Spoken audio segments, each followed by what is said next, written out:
back for another video. So, ito, Savage Airsoft ulit. So, ngayon, tackle natin to or i-feature natin tong HK MP7. Ayan. By KWA or KWA. KWA MP7 powered by Umarex. So, yun. SMG. So, submachine gun na gas blowback, no? So, yun. Check natin, i-unbox natin, tingnan natin kung anong meron siya. So, yun. Samahan nyo ako. So, dito tayo. Yan. Then, yan. So, yun. Just tayo. Okay. So, ito siya. Ito yung packaging niya. And, yan. Merong nakaslagay sa kanya, no, na yan, powered by gas, syempre Biojoule ang sukatan, and blowback meron, may semi-auto and full automatic, no. So yun, authentic replica, so license by HK, no. So 40 rounder magazine, and syempre 6mm BBs, no. Yan, kulay black, no. So yun, check na natin, no. Ayan. Isa to sa magandang unit, no. So ito yung replica talaga ni MP7, no. So siya talaga yung replica. So inside the box meron tayong manual, then charan, unit, no. So meron ito yung magazine niya. Yan, tapos sample BBs, I think mga .20 to, pang chrono, no, pang testing. And ito yung pang-adjust ng hub to.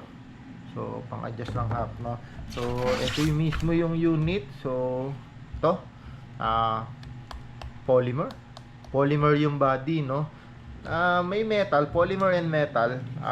Medyo may ano rin siya, may weight din siya, no. So, compact, no. Sobrang compact, no.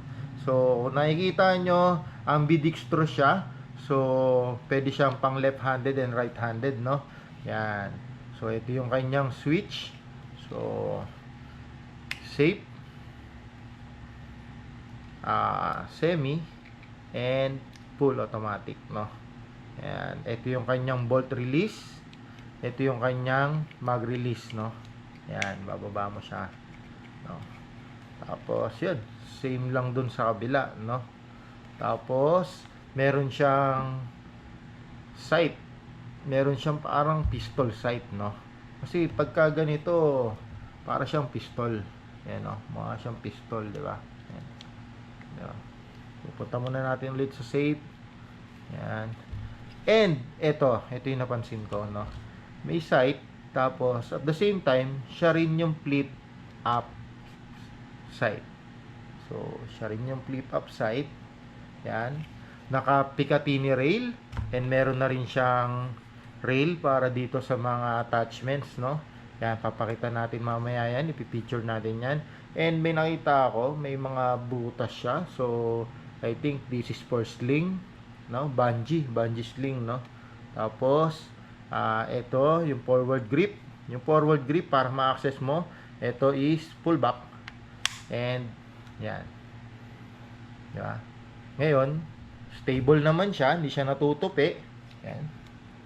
Diba? Gagawin mo para matupi mo siya is pull back ulit, pull down, and yan. Diba? Tapos meron siyang flash hider, no, na napaka-cute, no. Yan.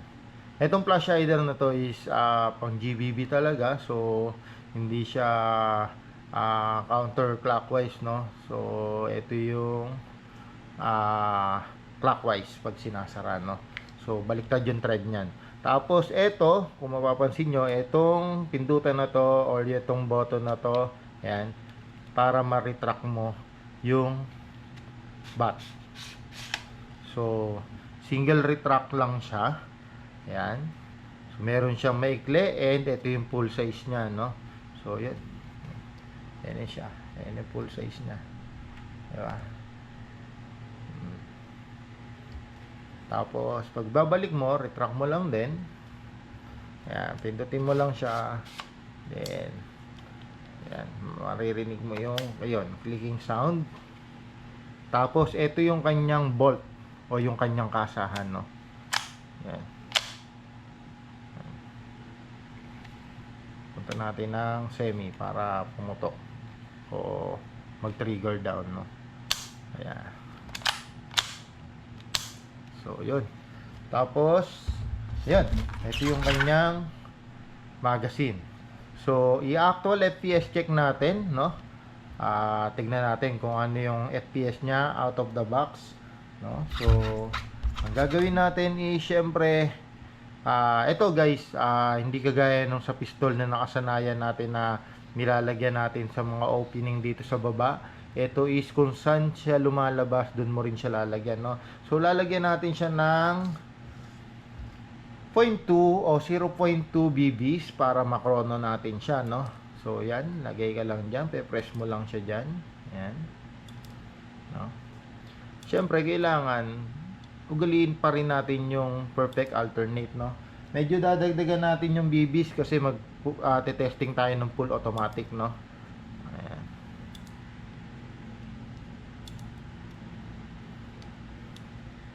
Check natin.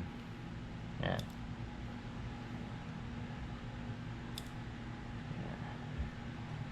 Dagdagan na natin, no? Oops. So yun guys, munting paalala ulit, lahat ng BBs na nagamit na, huwag na i-recycle yung mga nalaglag na, no? So yun, yan lang muna, pero 40 rounder yan. Tapos lagay tayo ng gas. So I'm using Pop Dyno 12 kg lang lagi ginagamit ko guys, kasi alam mo yun, madali kasi yung wear and tear dun sa mga mas malalakas na gas, no? Yan. So, dito hindi ubra yung 8 seconds natin since malaki yung magazine niya, no? At triple siya. So, ayun. Medyo tansya-tansya na lang tayo. May indicator na 30 and 40 rounder, no? So, yun. Kabit natin siya. Make sure na, yun, narinig ang clicking sounds, no? And, syempre, punta tayo ng safe, no? Although, hindi yan nakakasan, no? So, yun. Nakakasan na natin. Sheesh, no? So, ready to fire siya. Ang gagawin natin, syempre, always put your trigger finger out, no? So, trigger finger out, and yun, sasama ko kayo sa ating may magang chrono. Yan. Pindutin natin. Lipat tayo.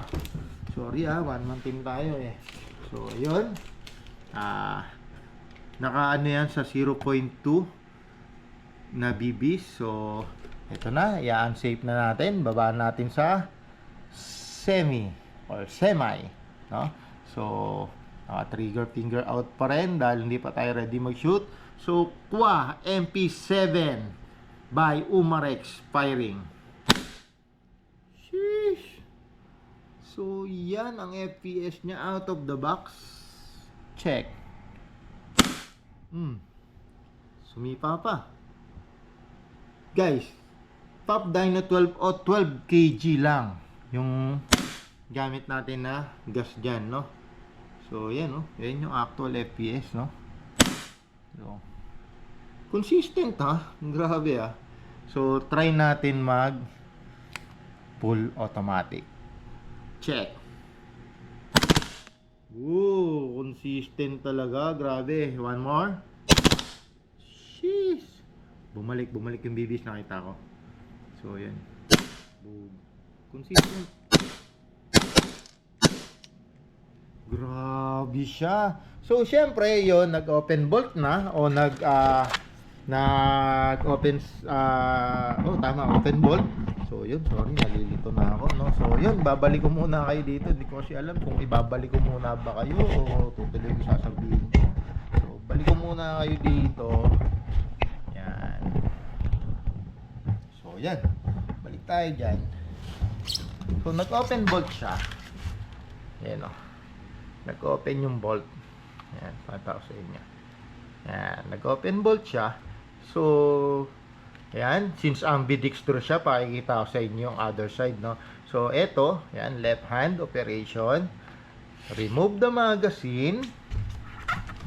Siyempre, eto. Puk. Kita nyo, sumarado.